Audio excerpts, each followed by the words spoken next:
Ok, ek wil graag so vinnig as moontlik in die woord kom. Ek wil bietjie met u, u moet die ore vanmôre mooi spits. Ons is besig om te praat oor siel en gees, en ons het nou al breedvoerig daaroor, en die teksvers van hierdie onderwerp is Hebreërs 4 vers 12. Want die woord van God is lewend en kragtig en skerper as enige tweesnydende swaard. En dring deur tot die skeiding, daar's die woord merismos, die Griekse woord, die skeiding van siel en gees en van gewrigte en marg. En is 'n beoordelaar van die oorlegginge en gedagtes van die hart. Jesus sê, ek bring skeiding. Né? Ek bring skeiding. Dis in verskillende gevalle, wanneer dit gaan oor die keuses rondom Christus, dan kom daar dikwels verdeeldheid, maar hy sy woord bring skeiding tussen siel en gees, nie om my en jou skizofrenies te maak nie, maar om ons te wys hoe ons saamgestel is en waar ons moet herstel. Waar ons lewe in orde moet bring met sy voorskrifte en met sy beplanning en so aan. Daarom bring hy skeiding tussen siel en gees. Ons het baie daaroor gepraat en oor Abraham, wat met Abraham gebeur het en so aan. So die woord van die Here, dis interessant, die woord van die Here bring skeiding tussen siel en gees, maar dis ook die ingeplante woord wat in staat is om ons siele te red. So as jy aan die Here behoort, kan jy nie wegkom van die woord van God af nie. As jy nie 'n liefde vir die woord van die Here gaan kweek nie, gaan jy probleme hê. Want die woord van God is gegee, hy het sy woord gestuur om hulle gesond te maak, Psalm 107 vers 20. En dis baie belangrik. Daarom wil die Here deur hierdie teaching hê ons moet sien hoe ons saamgestel is en wat waar hoort en hoe ons dit gaan herstel. Nou toe ons laas keer saam was, 2 weke terug, toe het ons gepraat oor dinge wat vanuit die siel kom en wat baie gevaarlik kan wees. Jy weet, daar sekere dinge of aksies wat mense lewe, dinge wat mense doen, wat maak dat God, ek wil nou dit mooi stel, nie juis met sagtheid optree en reageer nie. En jy sal nou verstaan wat ek wil sê. En een van die eerste ding waar ons oor gepraat het, wie kan my sê waaroor het ons 2 weke terug gepraat? Oor salk. Die Afrikaanse woordeboek sê dis mok. Ek het dit nie geweet nie, maar salking is die een ding waarby ons begin het. Ons gaan nog by 'n paar goed kom, maar dis 'n baie gevaarlike houding om in te neem. En nou die probleem is, dis so lekker. Jy weet, as iemand jou te nagekom het of wat ook al, dan salk jy, dan sit nou me time en jy's net eenvoudig nie lekker nie. En ons het voorbeelde in die Bybel en ons het 2 goed gesien wat die resultaat kan wees, die gevaarlike resultaat van salking. Ouens, luister mooi. Ek wil hê jy moet luister, ek wil hê jy moet hierdie goed gaan doen. Ons is nie meer hier, ons het vanmôre gehoor, ons is nie meer hier om tyd op te maak nie. Ons is hier om te kom by volwasse seunskap. En ons sal hierdie goed moet hanteer, en as dit deel van jou tipe persoonlikheid en geaardheid is, dan moet jy deel daarmee. Want dit is 'n gevaarlike ding as jy gees, siel en liggaam wil groei en tot sy volheid bring, en jy wil kom by wat God vir jou het, en jy wil kom by die redding van die siel, dan is dit goed waarmee jy sal moet deel. Nou, een van die gevolge van salking, die eerste wat ons gesien het, gooi hom vir my daar op die bord asseblief, Baris nommer 1, dit kan jou diens beëindig. Dit kan jou diens beëindig. Jy weet, ons is banger vir die e-mail by die werk. Hoe sê hulle? Last to come, first to go. En ons lewe mos nou in hierdie tye en so aan. Dink jy dit kan lekker wees nie, maar ons is banger vir daai goed as wat ons is dat God ons diens beëindig. En Elia, na sy groot oorwinning by Karmel, toe kry hy 'n briefie van Tannie Jessie en hy begin te salk. En in daai mou, toe sê die Here vir hom, gaan salf sommer iemand in jou plek. Maak sommer klaar. Jy's vandag klaar. Boeta weet hoe dit voel om vandag klaar te maak. So Elia, jy's vandag klaar. Nou kom ons lees gou 1 Korintiërs 10. Baie interessante hoofstuk in die Nuwe Testament wat ons verwys na die Ou Testament en vir ons sê hierdie goed is opgeteken tot ons lering. Ek wil nie hê broeders dat julle nie sou weet dat ons vaders almal onder die wolk was, almal het die see deurgaan, almal in Moses gedoop in die wolk in die see, almal dieselfde geestelike spys, almal dieselfde geestelike drank, drink uit 'n rots wat gevolg het, die rots was Christus, maar God het in die meeste van hulle geen welgevalle gehad nie, want hulle is neergeslaan in die woestyn. En hierdie dinge was voorbeelde vir ons, dat ons nie begeerig moet wees na slegte dinge, soos hulle begeerig was nie. En wees ook nie afgode dienaars, soos sommige van hulle was nie, soos geskrywe is, die volk het gaan sit om te eet en te drink en het opgestaan om te speel. En laat ons nie hoereer, soos sommige van hulle gehoereer het nie, en daar het op een dag 23.000 geval. En laat ons Christus nie versoek, soos ook sommige van hulle gedoen het nie, en hulle het deur die slange omgekom. En moenie murmureer, hier is die familie van Salk. Moenie murmureer, soos ook sommige van hulle gemurmureer het nie, en hulle het deur die verderwer omgekom. Maar al hierdie dinge het hulle oorkom as voorbeelde en is opgeskryf as 'n waarskuwing aan ons op wie die eindes van die eeue gekom het. Daarom, wie meen dat hy staan met op is dat hy nie val nie. Geen versoeking het julle aangryp behalwe menslike nie, maar God is getrou, wat nie sal toelaat dat julle bo jul kragte versoek word nie, maar hy sal saam met die versoeking ook die uitkoms gee, sodat julle dit sal kan verdra. Daarom, my geliefdes, vlug vir die afgodediens. Vlug vir die afgodediens. Paulus, niemand hier is afgode nie, of het afgode nie.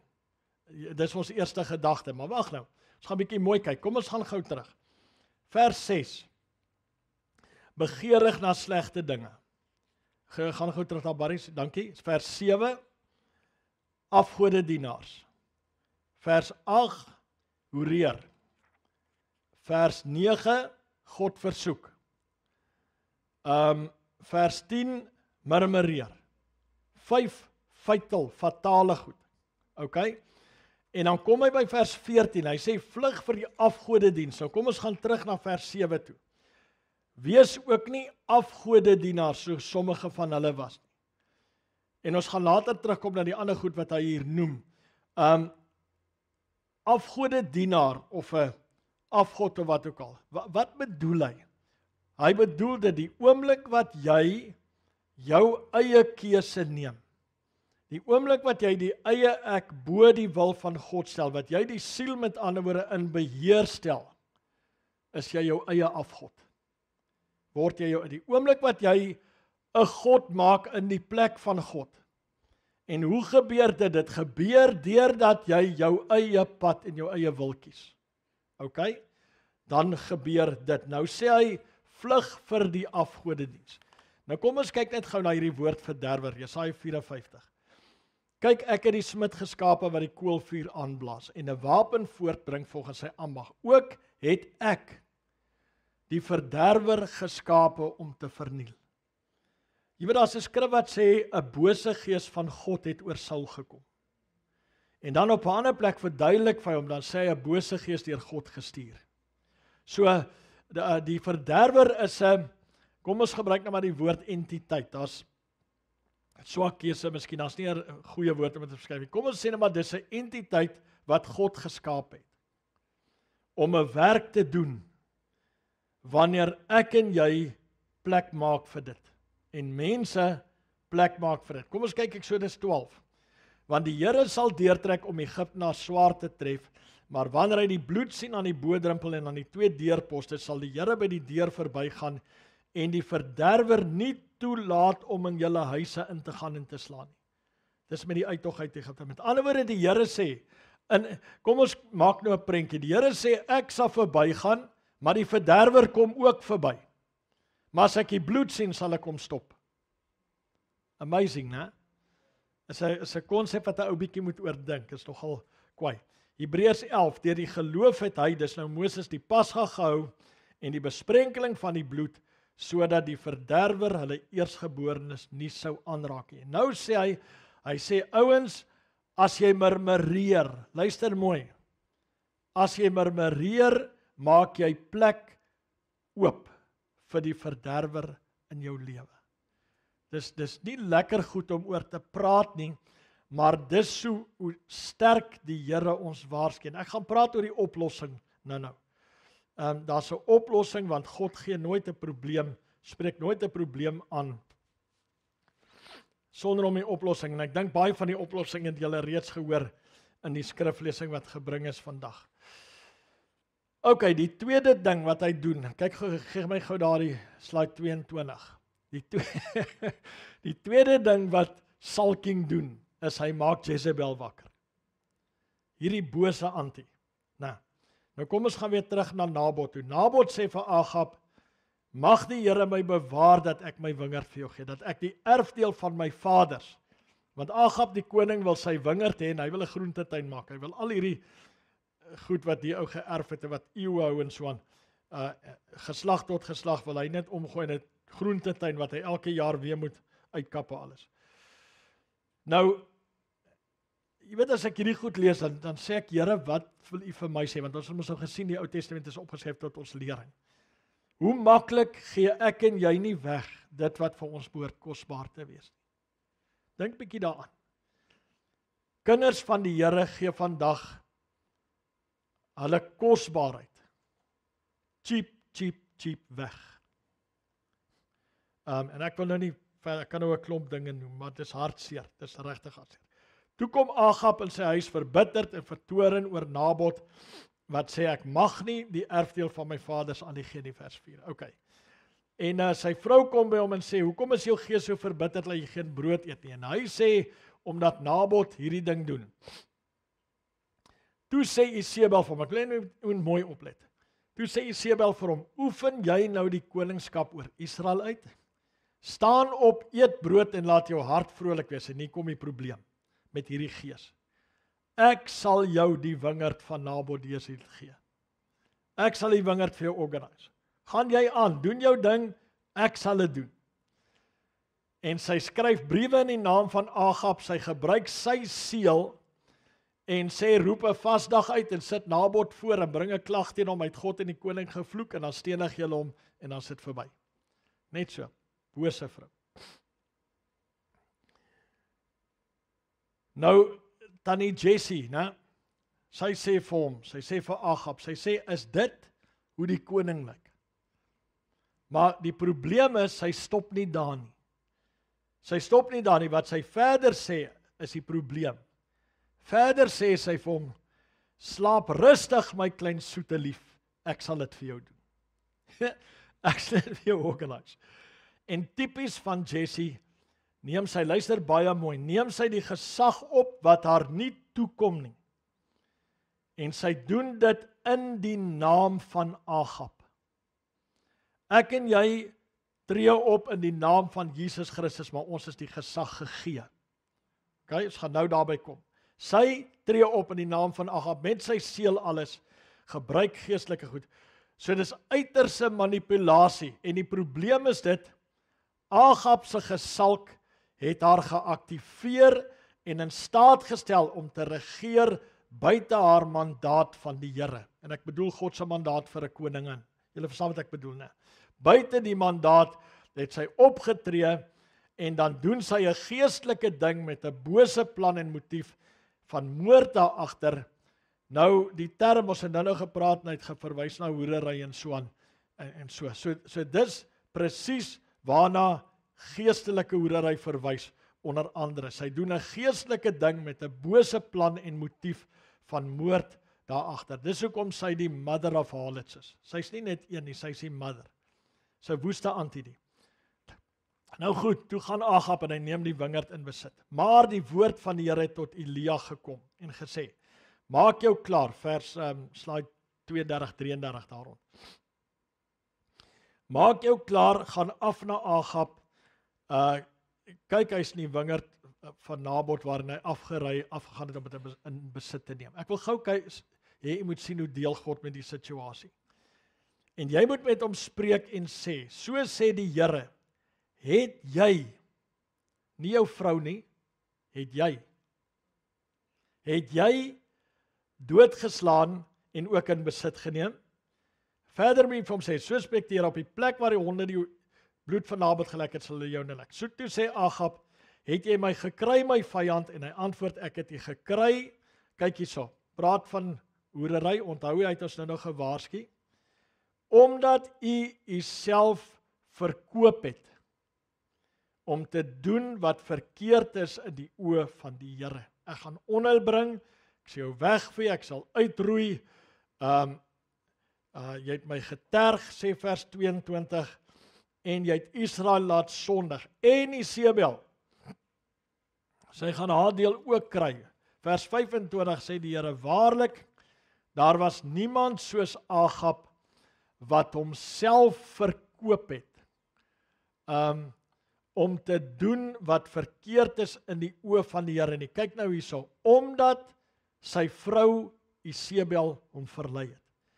Julle moet baie mooi die prentjie saamsit. Ergens in die Nuwe Testament praat Paulus van Eva is verlei. Julle ken daai storie, né? Daai wanneer hy die orde van die huisgesin en so aanstel. So Agab het homself verkoop om verkeerd te doen. Isebel het hom verlei, maar dis geaktiveer. Dis wat ek wil hê jy moet vanmôre onthou.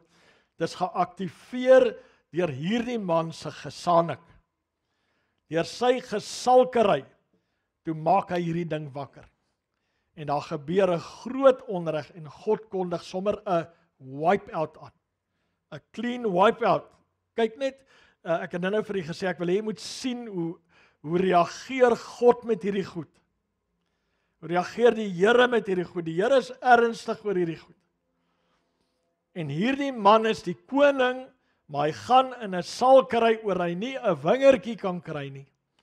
En sy vrou staan op en sy sê, ek sal dit vir jou gee. Ek sal jou seël ook gebruik. Nou, die Engels het 'n mooi term, hulle sê die volgende, Jezebel, this spirit, usurps authority. Usurp is die woord vir sy vat autoriteit wat nie aan haar behoort nie. Dis die kenmerk daarvan. Nou dis interessant, ek gaan nou vir u wys, die duiwel sê vir Jesus, hierdie koninkryke is aan my oorgegee. Selfs hy operate onder die gesag wat Adam hom gegee het. Maar hierdie bose gees wat deur hom geïnspireer word, sy vat autoriteit wat nie aan haar behoort nie. Nou ek wil hê jy moet die A by die B en die C bring. Dit is wat salking teweeg bring. Dit is wat 'n gees van salking teweeg bring, dat jy authority, dat jy usurped authority opwek, misplaaste gesag. En dis so 'n groot skade in 'n huisgesin, luister mooi, in 'n kerk, enige plek, is dit 'n geweldige, skadelike storie. Jezebel usurps authority. Sy neem autoriteit of gesag wat nie aan haar behoort nie, en dan tree sy op, kastig met goeie bedoelinge, maar dis buite die wil en opdrag van die Here, en sonder dat dit deur die kanaal kom wat hy gekies of aangestel het. Ek wil hê jy moet die prentjie maak. Onthou, die siel doen dieselfde as hy optree buite die instruksie en die opdrag en die goedkeuring van jou gees. Hoor jy wat ek sê? Exactly dieselfde ding. Almal wat gesag het, behalwe God. Ons weet nie waar dit begin het nie, is ook nie plekke waar ons heen gaan nie. Almal wat gesag het, het dit of moes dit ontvang het. OK? Gesag word nie geneem nie, dit word gegee. Hoor jy mooi wat ek sê? Luister, want jou siel en gees is betrokke. Gesag word nie geneem nie, dit word gegee met toestemming. Matteus 28, slide 41, Matteus 28 vers 18. Jesus het gekom, voor hy hulle die groot opdrag gee, wat ons die groot opdrag noem, sê hy, aan my is gegee alle mag in die hemel en op aarde. Het hy dit gevat? Ek bedoel, het hy dit uit sy eie uitgevat? Nee, hy het dit gekry. Hy het dit gekry. Gaan dan heen, maak disippels van al die nasies, doop hulle in die naam van die Vader, die Seun en die Heilige Gees, en leer hulle om alles te onderhou wat ek julle beveel het. En kyk, ek is met julle al die dae tot aan die volëinding van die wêreld. Matteus 10, vers 1. Hy het sy 12 disippels na hom geroep en aan hulle mag gegee oor onreine geeste, om hulle uit te dryf en 'n siekte en kwaal te genees. Mag gegee. Matteus 21. Toe in die tempel gaan, kom die owerpriesters en ouderlinge van die volk na hom terwyl hy besig om te leer, en hulle sê, deur watter gesag doen u hierdie dinge, en wie het u hierdie gesag gegee? Gegee. Matteus 11. Alles is aan my oorgegee deur my Vader, en niemand ken die Seun nie behalwe die Vader, en ook niemand die Vader nie behalwe die Seun, en elkeen aan wie die Seun dit wil openbaar. Jesus Christus sê, alles is aan my oorgegee deur my Vader. If you take authority that has not been given to you, you are operating in the spirit of Jezebel. Lukas 2. Toe bring die duiwel hom op 'n hoë berg, wys hom al die koninkryke van die wêreld in 'n oomblikse tyd, en die duiwel sê vir hom, ek sal u al hierdie mag en heerlikheid gee, want dit is aan my oorgegee, en ek gee dit aan wie ek wil. Prys die Here, Jesus het nie geval vir daai een nie. Dis aan my oorgegee. Waar het hy dit gekry? Het dit by Adam gekry. Nou, die oplossing. Kom ons kyk na die oplossing. Gee my gou daai opskrif. Wat is die oplossing? Lees gou daar. OK. Nou, ons het die afgelope tyd, dink ek het ons fenominale lering gehad. Jy weet, 2 weke terug het Pastor Sean by sy prophetic school, toe praat hy oor daai skrif wat Paulus sê profesie is troostigting en bemoediging. Ja, ek het daai aand so gesit en luister, en ek het sê daarna, dink ek, het ek vir Kobus gesê, ek het nog nooit gehoor dat iemand daai skrif so uitlê nie. So, jy weet, en so, dit was net fenomenaal, en daar kom goeie lering na ons toe, baie van die ouens wat inspraak het in die gemeente en so aan, en al hierdie goed, my broeder en suster, luister mooi, al hierdie goed is boustene, terwyl ons na volwassenheid beweeg, na die openbaarmaking van die seuns van God toe, is hierdie boustene wat ons moet inbou in ons lewe. Sorg dat jy hierdie goed kry, dat jy dit in jou lewe inbou. As jy Dinsdae aande se ding van Sean mis, sorg dat jy dit opvang. Dis boustene, ergens vorentoe, as jy dit mis, is daar 'n gat in jou muur. Hallo, en jou gebou val in, en jy weet nie hoe kom nie. En wat is die eerste ding wat jy doen? Jy roep die pastoor. En as hy vir jou sê, jy het gemis, dan is die pastoor ook nie gewild nie. Gaan pastoor en jy bel die volgende pastoor. Miskien het hy 'n beter woord.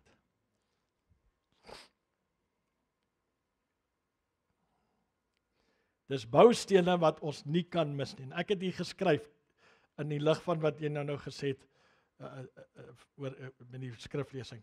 Die volgende ding waarvoor ons wag, luister mooi. Die volgende ding waarvoor ons wag, is nie een of ander eindtyd gebeurtenis wat mense voorop hou nie. Die volgende ding wat ons verwag is die openbaarmaking van die seuns van God. Dis die ding wat nou die aandag van ons moet dra en so aan. Handelinge 3 sê, God is going to restore all things. Né? Hy gaan alle dinge herstel, en dis waarvoor ons nou gaan. So, ek wil 'n beroep op u maak, kom ons gee aandag aan die dinge wat geleer word. Weet jy hoekom sê ek dit? Want ek kan nou hier voor u staan, maar in my hart is ek so hartseer as ek sien hoe mense sukkel. En ek praat nie van finansiëel sukkel nie. Ek praat van nie in oorwinning kom en bo uitkom geestelik nie, omdat en dan kyk ek na hulle lewe, dan soek ek die oplossing, dan sien ek dit is die ou probleem telkens, dis mense wat verval het in die lewe van die siel. Die siel is in beheer, die siel call die shots. En dis hoe hulle lewe.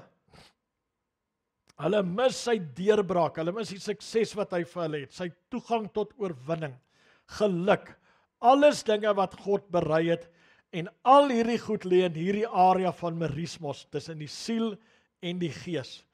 En ek wil gou weer terug gaan na Efesiërs 6 toe. Onthou jy, ons het op 'n tyd, so 'n paar maande terug, toe begin ons, wel dit was nie 'n begin nie, dit was 'n continuation, maar sê maar 'n begin. Onthou jy van eindelik, my broeders? Kan jy dit nog onthou? Gaan gou daarna toe asseblief, Barry sluit 50, né? Eindelik, my broeders, word kragtig in die Here, in die krag van sy sterkte, trek die volle wapenrusting van God aan, sodat jy staande kan bly teen die liste van die duiwel. Want ons worstelstryd is nie teen vlees en bloed nie, maar teen die owerhede, teen die magte, teen die wêreldheersers van die duisternis van hierdie eeu, teen die bose geeste in die lig. Daarom neem die volle wapenrusting van God op, sodat jy weerstand kan bied in die dag van onheil, en nadat jy alles volbring het, staande kan bly. Ons het so kort op geraak met daai ding, ons worstelstryd, vlees en bloed, owerhede, magte, jy weet, en dit het ons so, maar kom ons gaan kyk wat sê die res, wat is die oplossing, wat is deel, wat moet jy kry? Daar's iets wat hy sê van waarheid, daar moet waarheid in jou lewe kom, daar moet geregtigheid in jou lewe kom, daar moet vrede in jou lewe kom, skoene van vrede, soveel sodat jy bereid is om te hardloop, om vrede te soek. Daar moet geloof in jou lewe kom. Die verlossing, die helm van verlossing, jou mind moet renew word. Die helm van die verlossing wat God vir ons gebring het, die redding van die siel, al hierdie goed wat ons oor en oor en oor en oor noem en inprent. My broeder en suster, ergens iewers moet ons dit gaan doen. Sê gou amen. Ek voel as soos 'n skarnier wat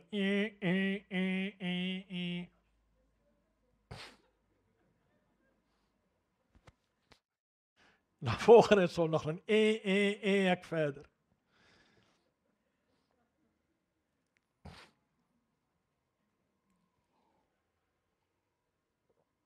Luister nou, en neem aan die helm van verlossing en die swaard van die Gees. Dit is die woord van God. Nou luister, sorry gou, ek gaan nou vir iets vertel, maar kom ek sê net eers dit. My inclination tot hierdie vers is, die kern van hierdie ding, van die swaard van die Gees, die woord van God, is jou mond. Ek is 120% oortuig daarvan. Hoekom? Vers 18, en ek gaan later met u nog baie daaroor praat. Terwyl julle met alle gebed en smeking by elke geleentheid bid in die Gees. By elke geleentheid bid in die Gees. Nou ek wil hier gou iets vertel. Iemand vertel my so tyd terug, 'n pastoor, hy sy kinders is nou al, hulle het al kinders ook en so aan, en hy sê maar sy kinders breek nie deur nie. Hy sê in sy gemeente, daar's nie deurbraak nie. Daar's nie, jy weet al die goed. En die een persoon in die familie het eendag 'n droom.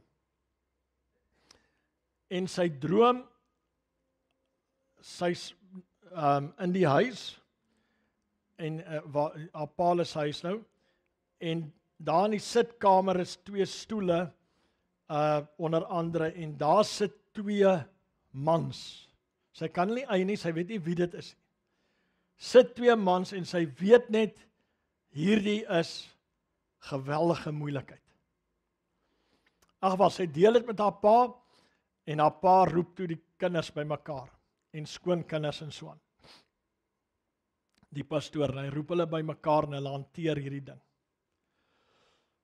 En hulle as familie en so aan, en hy sê vir hulle, hy sê ouens, julle moet terugkom na die Here toe, nommer 1, en nommer 2, julle moet, jy weet, julle verlede in rad kry, in elk geval. Hy sê, en hulle hanteer die ding, en hy breek daai goed, wat in die visie gesien was, breek hy. Hulle neem stand teen dit as gesin. Toe hy dit doen, toe word hierdie dogter van hom, wat die visioen gesien het, toe word sy gedoop met die Heilige Gees. En weet jy, toe hy my dit vertel, toe besef ek net, hoe die vyand dit sal wil keer. Hoe die vyand sal wil keer, dat jy gedoop word met die Heilige Gees en in ander tale praat. Jy kan my skiet, ek gee nie om nie. Die goed is in die woord is vol daarvan. En ek weet, dis die begin van 'n ou se deurbraak, jy kan nie daarsonder gaan nie. Jy sal moet leer om by elke geleentheid te bid in die Gees. Ons sal dit as, en ek wil nou amper sê Pinkstermense, van waar uit ons kom, sal ons moet leer om hierdie goed te herstel. It's amazing, die oomblik toe hierdie ding gebreek word, toe vul die Here hierdie kind met die Heilige Gees. Sy daai hele nag net in tale gepraat, sy kan nie meer in Afrikaans praat of Engels. Seker tot ek weet nie wanneer nie. Is dit nie wonderlik nie? Jy sien, dis hoekom hierdie goed gesê word. So maar nou waar het hy begin? Hy het begin by vers 10. Eindelik my broeders. En dis so asof, weet jy, dis asof ek hierdie goed lees en voorberei en so aan. Dis so asof God wil sê, ai tog ouens, hoeveel maal wil ons nog om die berg loop? Kom ons kom by 'n punt waar ons kan begin deurbreek en vorentoe gaan. Waar ons kan begin aanbeweeg na volwassenheid. Aanbeweeg na volwassenheid. Ek wil gou vir die Rigters 10 lees. Rigters 10, is baie interessante storie. Dis maar die gang van die volk nadat Josua dood is en so aan. Ek gaan nou vinnig deur die eerste goed. Na hierdie ou, het daai ou, die seun van dit, het nou en goed opgetree in Israel gerig, om Israel te verlos. Hy het gewoon in Samir en Efraim, hy het Israel 23 jaar lank gerig, gesterwe, begrawe, na hom Jair, hy het Israel 22 jaar lank gerig, hy het 30 seuns gehad, het op muile gery het, of jong esels gery het, so hy het 2 rugbyspanne in sy huis gehad. Ok, net nie reserves nie. Dit was nog nie reserves nie. Ok, en die kinders van Israel, kyk nou sterwe hierdie ou, hy's begrawe, check hierso, en die kinders van Israel het weer gedoen, wat verkeerd was in die oë van die Here. En hulle die Baals en die afgode gedien, en die gode van Aram, en die gode van Sidon, Moab, van die kinders van Ammon, van die Filistyne, hulle die Here verlaat en hom nie gedien nie. Daarom het die toorn van die Here ontvlam teen Israel, en hy het hulle verkoop in die hand van die Filistyne en in die hand van die kinders van Ammon. Hulle het die kinders van Israel verpletter en verdruk in daardie jaar 18 jaar lank, al die kinders van Israel wat oor kan die Jordaan gewoon het in die land van die Amorite wat in Gilead was. Daarby die kinders van Ammon die Jordaan oorgetrek om teen Juda te veg en die ouers wat daai kant was. Toe roep die kinders van Israel die Here aan en sê, ons het teen u gesondig, want ons het ons God verlaat. En die Baal sê, maar die Here het aan die kinders van Israel gesê, het ek julle nie van die Egiptenaars en van die Amorite, van die kinders van die Filistyne,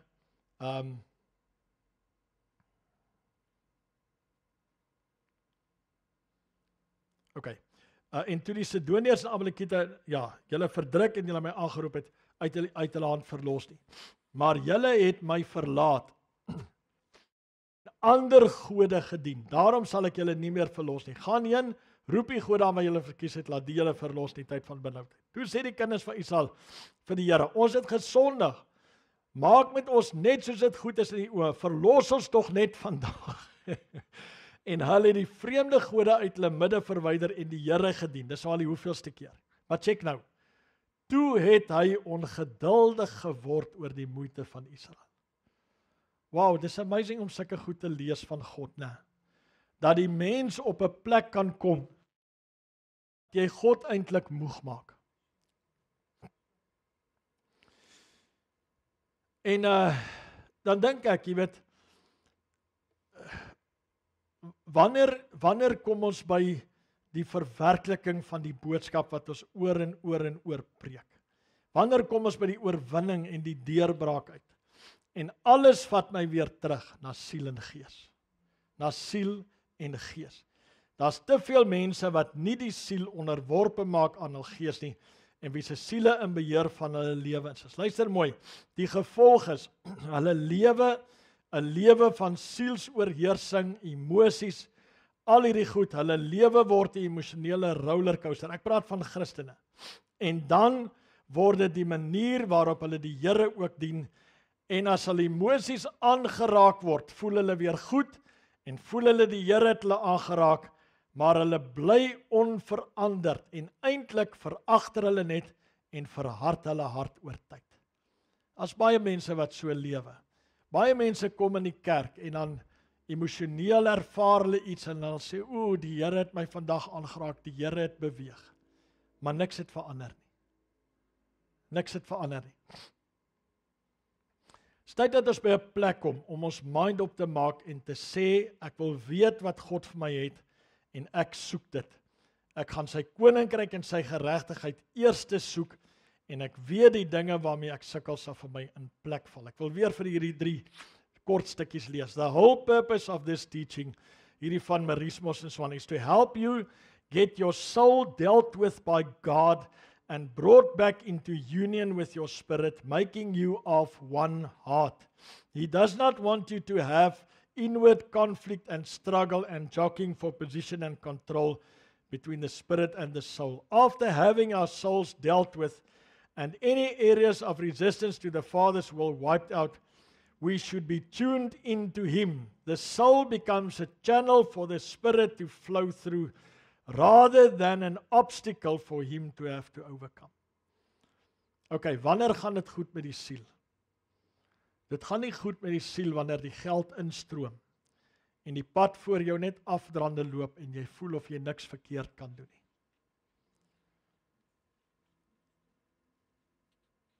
3 Johannes 2. 3 Johannes het net 1 hoofstuk en dis vers 2 van daai hoofstuk. Daarom sê jy 3 Johannes 2. Geliefde, ek wens dat dit met jou in alles goed mag gaan en dat jy gesond is, soos dit met jou siel goed gaan. Soos dit met jou siel goed gaan. Die maatstaf is, hoe gaan dit met jou siel? Ek het gevra, wanneer gaan dit met die siel goed? Dit gaan goed wanneer jy soos Dawid kan uitroep. Kom ons kyk na Psalm 84. Hoe lieflik is die woninge, o Here van die leerskare. My siel verlang, ja smag na die voorhowe van die Here. My hart en my vlees jubel uit tot die lewende God. Jy weet, dis die moeilikste ding is om 'n mens se begeertes te beïnvloed. Maar as jou siel, if your soul is longing for God, that's a good place. Ons het vanmôre gehoor hierso van die vlees en die gees en alles, Romeine 8. As jy hierdie goed kan sê, my siel verlang, ja smag, my hart en my vlees jubel uit tot God. Vers 5, welgeluksalig is hulle wat woon in die huis. Hulle prys u gedurig. Hulle in wie se hart die gebaande wee is. Die Engels sê, who have set their heart on pilgrimage. Ek dink die NIV. Who have set their heart on pilgrimage, om saam met God te beweeg. Met ander woorde, my broeder en suster, die huis van die Here, welgeluksalig is hulle wat woon in die huis. Dis nie, laat ek nou my tent bring en ek kom bly hier nie. Ek moet my lewe inrig as 'n woonplek van die Here. Dis die manier hoe ek by hierdie goed gaan uitkom. Dis die manier hoe ek in deurbraak en in oorwinning gaan begin kom. Ek moet my lewe begin inrig as die woonplek van God op hierdie aarde. Hierdie is nie die huis van die Here nie. Hierdie is die huis van die Here. As hulle deur die droë laagte trek, maak hulle dit 'n fonteinland.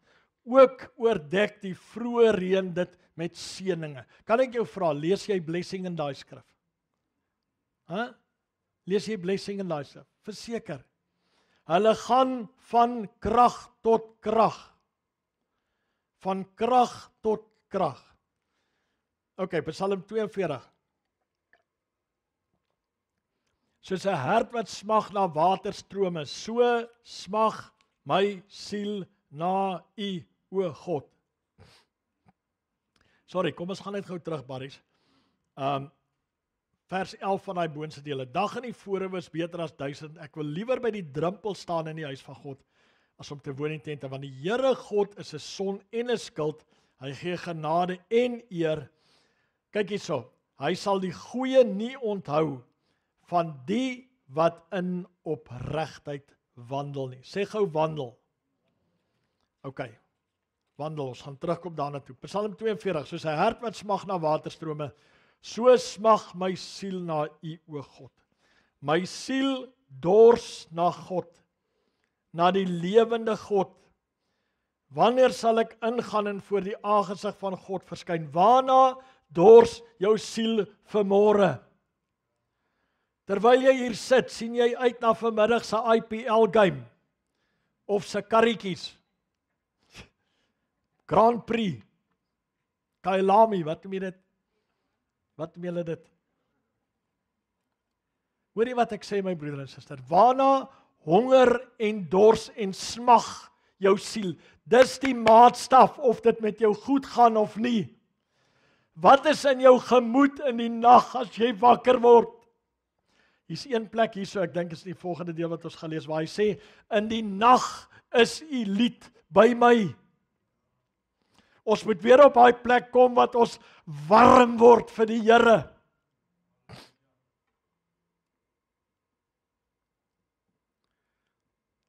My trane is my spys dag en nag, omdat hulle die hele dag my sê, waar is jou God? Hierdan wil ek gewoond was om voor te trek met die stem van jubel en lof. Vers 6, wat buig jy jou neer, o my siel, en is onrustig in my? Hoop op God, want ek sal hom nog loof. Hy is bereid om sy siel aan te spreek. O my God, my siel buig hom neer in my. Daarom dink ek aan die land van die Jordaan. Vers 8, die vloed roep na die vloed. Deep calls unto deep. Onthou jy ons het, ek dink laas jaar 'n hele tyd gepreek oor the God of the overflow. Kan jy dit onthou? Die God van die oorloop. Die God van meer as genoeg. Ver bo wat jy kan bid of dink. Jy moet daai tipe lewe lei, jy moet daai tipe mindset hê. My God is 'n God van oorvloed.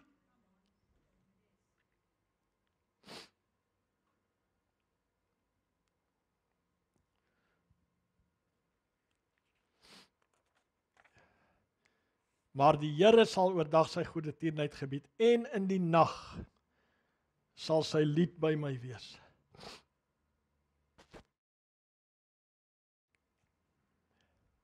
Kom ons kyk gaan na Galasiërs 5.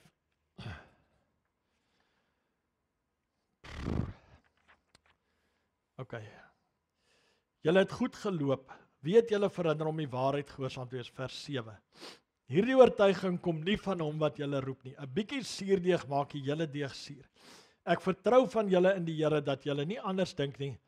Nie anders sal dink nie, maar die een wat julle in die war bring sal die oordeel dra, wie dit ook mag wees. Maar ek, broeders, as ek nog die besnydenis verkondig, waarom word ek nog vervolg? Dan is die struikelblok van die kruis vernietig. Ag, as die wat julle opstandig maak, hulle self tog maar wou vermink.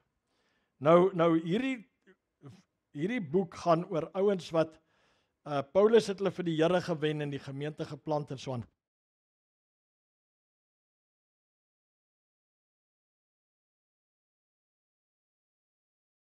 En toe kom die ouens wat sogenaamd nou gered was, maar hulle het nog vasgehou aan die besnydenis.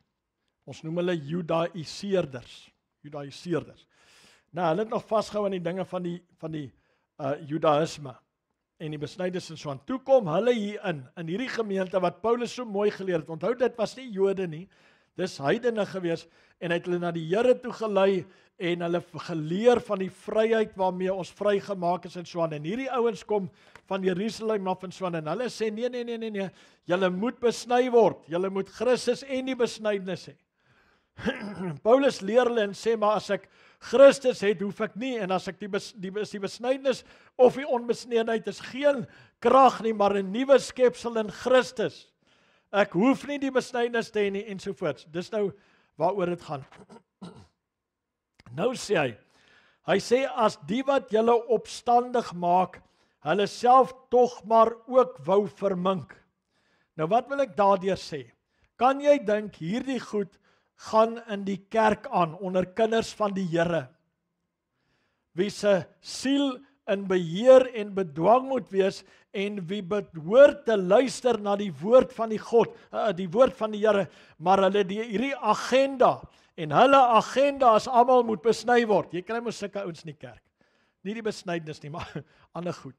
Hulle het die agenda, en dis die ding wat in die kerk moet gebeur. Maak nie saak wat die Bybel sê of wat wie sê nie, hierdie ding moet gedruk word. En hulle dink dis Bybels, dit kom uit die Bybel uit. Waar kom hierdie vlees in die kerk in? Dis van die siel. Dis van die siel. Maar ek sê, nee, wag, waar is ons? Vers 13, want julle is tot vryheid geroep. Broeders, gebruik net nie julle vryheid as 'n aanleiding vir die vlees nie, maar dien mekaar deur die liefde. Want die hele wet word vervul in een woord, naamlik jy moet jou naaste lief hê soos jouself. Maar kyk hierso, dis onder kinders van God. As julle mekaar byt en opeet, pas op dat julle nie die een deur die ander verteer word nie. Kan jy dit kry onder mense wat in die bloed van Jesus gewas is? Ja, jy kan. As hulle siel nie meer gedeel is nie. Maar ek sê, check hierso, hier kom nou 'n pragtige lering. Wandel deur die Gees. Dan sal julle somtyds, want die vlees begeer teen die Gees, en die Gees teen die vlees, hulle staan teenoor mekaar sodat julle nie kan doen wat julle wil nie. As julle deur die Gees gelei word, dan is julle nie onder die wet nie. In Romeine 8 sê, dan is julle seuns van God, volwasse kinders van God ensovoorts. Seuns van God. Dan is julle nie onder die wet nie. En die werke van die vlees is geopenbaar, naamlik. Kyk al hierdie goed. Anderswoorde, as die goed in die kerk is, dan beteken dit die vlees is nog lewend. Die siel is nie meer gedeel nie, né? Oorspel, hoerery, onreinheid, ongebondenheid, afgoderij, toorij, vriendskap, twis, jaloersheid, toorij, naweer, tweedag, tuiskap, afguns, moord, dronkenskap, brassery, dergelike dinge waarvan ek julle vooraf sê. Soos ek al gesê het, dat die ouens wat sulke dinge doen, die koninkryk van God nie sal beerwe nie. En wie wat het ons gedoen? Ons het gaan sê, dit beteken jy sal nie hemel toe gaan nie. En ek het nie 'n saak met dit, ek sê nie dis verkeerd of reg, dit gaan nie vir my daaroor nie, maar dit gaan oor in hierdie lewe sal jy nie die heerskappy van die Here in jou lewe kan hê nie. As die goed in jou lewe is, as die vlees in jou lewe is, as die siel nie submitted gemaak is nie, sal jy nie die heerskappy of die koninkryk van God op hierdie aarde kan smaak nie. OK? Waar was ons nou gewees?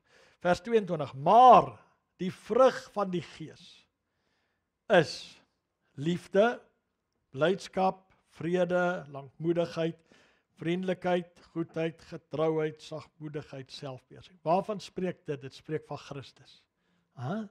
Spreek van mense wat mekaar verdra, en dit spreek van mense wat kan saamwerk. Teen sulke dinge is die wet nie, maar die wat aan Christus behoort, het die vlees met sy hartstogte en begeerlikhede gekruisig. Baie belangrike vers, maar ek kan nie nou daarby stil staan nie. Nou, as ons deur die Gees lewe, laat ons ook deur die Gees wandel.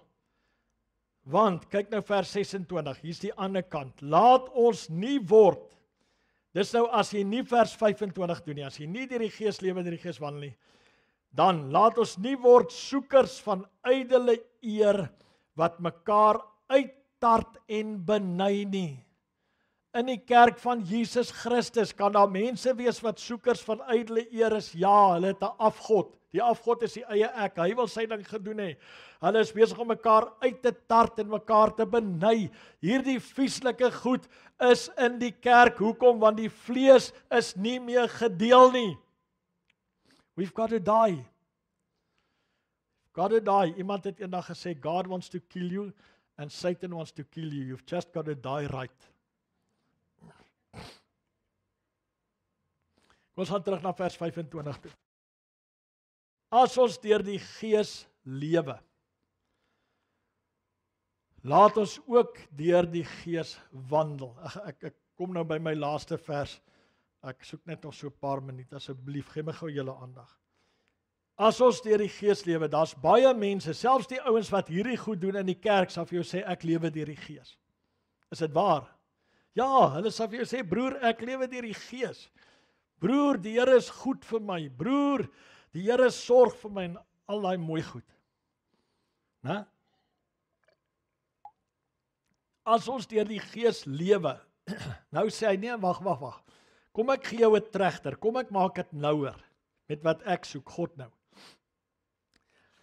As jy deur die Gees lewe, moet jy ook deur die Gees wandel.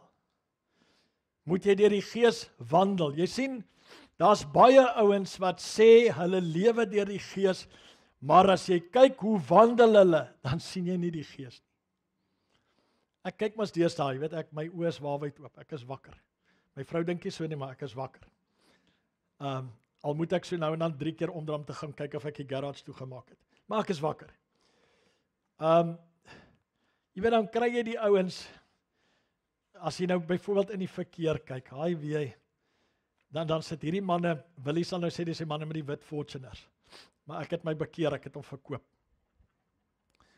Maar hulle het stickers agter op hulle karre van by watter byeenkoms en samekoms, groot samekoms hulle laas was en al hierdie goed. Maar weet jy, as hulle net 2 sekondes moet wag, dan voeter hulle sommer hier oor 'n pavement. En so aan. Nee, wys my hoe wandel jy. Ek wil nie weet of jy deur die Gees lewe nie, ek wil na jou wandel kyk. Wys my hoe's jou karakter gevorm. Hallo? Ek hoop nou nie jy het 'n sticker agter op jou kar nie, maar dit maak nie saak nie. Ek praat nie van jou nie.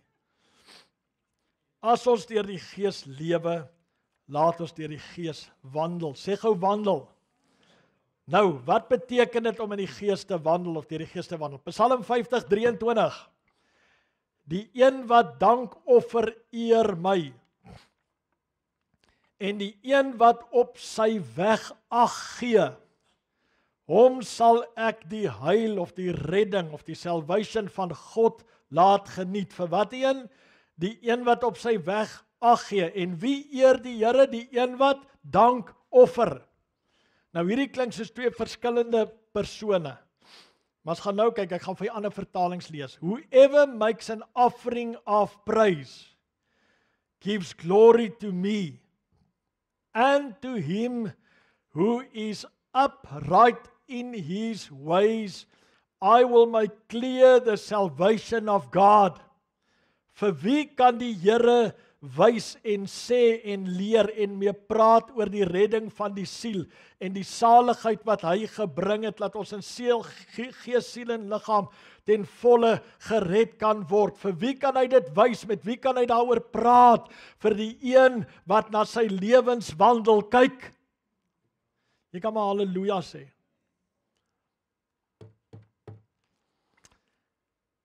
Ander vertaling sê, whoso offers praise glorifies me, and to him that orders his manner of living aright. Wow, I will show the salvation of God. So ek gaan dit nie sien voor ek nie orde in my lewe bring nie. Ag, sê tog net amen asseblief. Ek gaan dit nie sien, ek gaan nie hierdie goed smaak, ek gaan nie die koninkryk hê en whatever dit vir my inhou totdat ek nie myself in 'n posisie bring waar ek in geregtigheid voor God kan staan.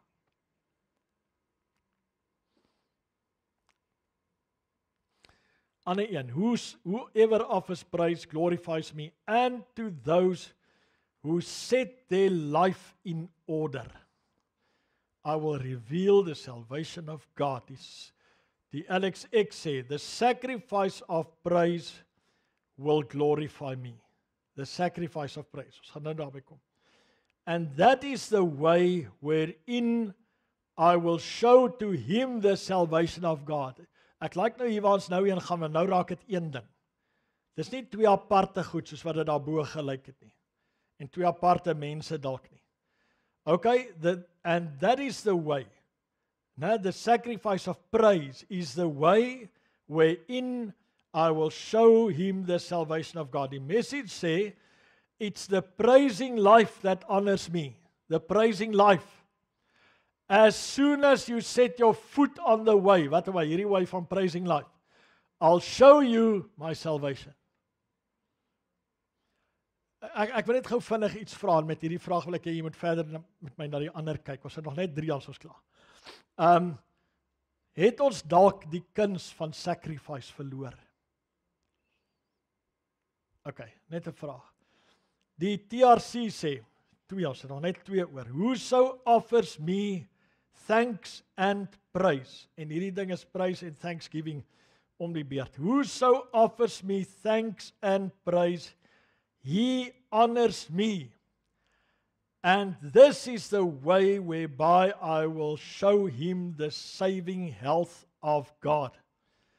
Die WEB sê, whoever offers the sacrifice of thanksgiving glorifies me and prepares his way so that I will show God's salvation to him. The one who offers the sacrifice of thanksgiving glorifies me and prepares his way deur thanksgiving en praise, deur 'n lewe van dit, deur 'n mentaliteit van dit, deur denke van dit, deur dit te doen met my mond wat ek gekry het, prepare ek die way sodat hy vir my die redding van die siel kan wys. Wow. So my broeder en suster, luister mooi om dit af te bring na die praktiese toe. Begin 'n lewe kweek van God dank en God prys. En ek bedoel nie, jy weet ons het so hierdie goed so vlak gemaak. Ek bedoel nie, jy moet nou die hele tyd net dankie en dankie vir my tandeborsel, dankie vir tandepasta, dankie. Julle verstaan wat ek bedoel. Maak dit die lewensvloei jou, maak dit jou denke. Maak dit jou denke, wow, ek het die voorreg om 'n sacrifice, bring a sacrifice of praise, wat dit ook al is, hoe jy ook al maak, dat jy jou lewe, die grootste sacrifice of praise wat jy kan bring, is om jou lewe om te swaai, dat dit van 'n lewe van negativiteit kan omswaai na 'n lewe wat God se positiwiteit weerspieël. Dis die sacrifice of praise. As ek hierdie lewe leef, as ek hierdie mentaliteit aangeleer het, as ek hierdie denke my eie gemaak het, gaan ek ervaar dat die ander dinge van my bygevoeg word, wat ek nie eers meer voor hoef te soek nie. As ek sy koninkryk eerste soek. So die Here vra vanmôre vir ons, eindelik my broeders, hoe lank wil jy nog om die berg loop? Hoe lank voor jy die goed gaan vat? En nou wil ek dit sê, dis nie vanmôre net 'n saak van ja Here nie. Dis 'n saak van bringing a sacrifice of praise. Verander jou mentaliteit, vernuwe jou denke, verander jou lewenspatroon. Ons is so gehoek aan negativiteit in hierdie land. Dis om van siek te word. Regtig, dis om van siek te word. Waar is die positiewe oorwinnende God in al hierdie goed? Waar is sy kerk wat in deurbraak loop en vir die wêreld kan sê, hey Pel, ek het 'n Vader en die Bybel sê, alle goeie gawes kom van hom af.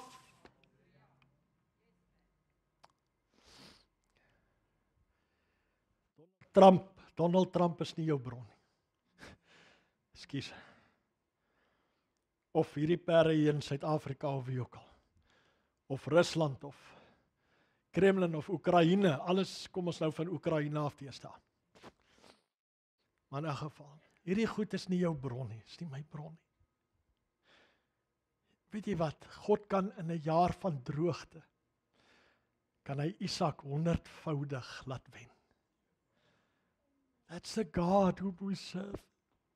Maar weet jy wat, hy doen nie net hierdie goed nie, hy wil my sy salvation wys. Hy het 'n baie groter agenda. Hy wil nie net vir my 200 milies gee in plaas van 20 nie. Hy wil my sy salvation wys sodat ek daarin 'n sacrifice van prys kan leef. Want hy's 'n oorvloedige God. He's more than enough. Hy's nie net enough nie, he's more than enough.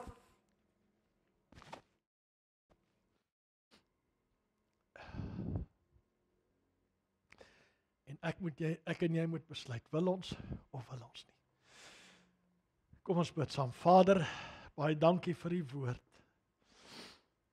En Here, U sê U sal let op hom wat bewe vir my woord. Ons bewe vandag vir die woord van die Here in die sin van gehoorsaamheid, Here. Ons besef dis wat U van ons wil hê. U wil ons U heil laat sien. Maar U sê ek gaan dit nie vir enige persoon wys nie. Ek gaan dit wys vir die een wat dank offer om my te eer en ek gaan dit vir hom wys wat sy lewe, wat daardeur sy lewe inrig en voorberei en let op sy voetstappe. Vir hom sal ek dit wys. Here, ek wil vanmôre bid dat hierdie gemeente almal sulke mense sal word. In Jesus naam en ek dank U daarvoor. Amen.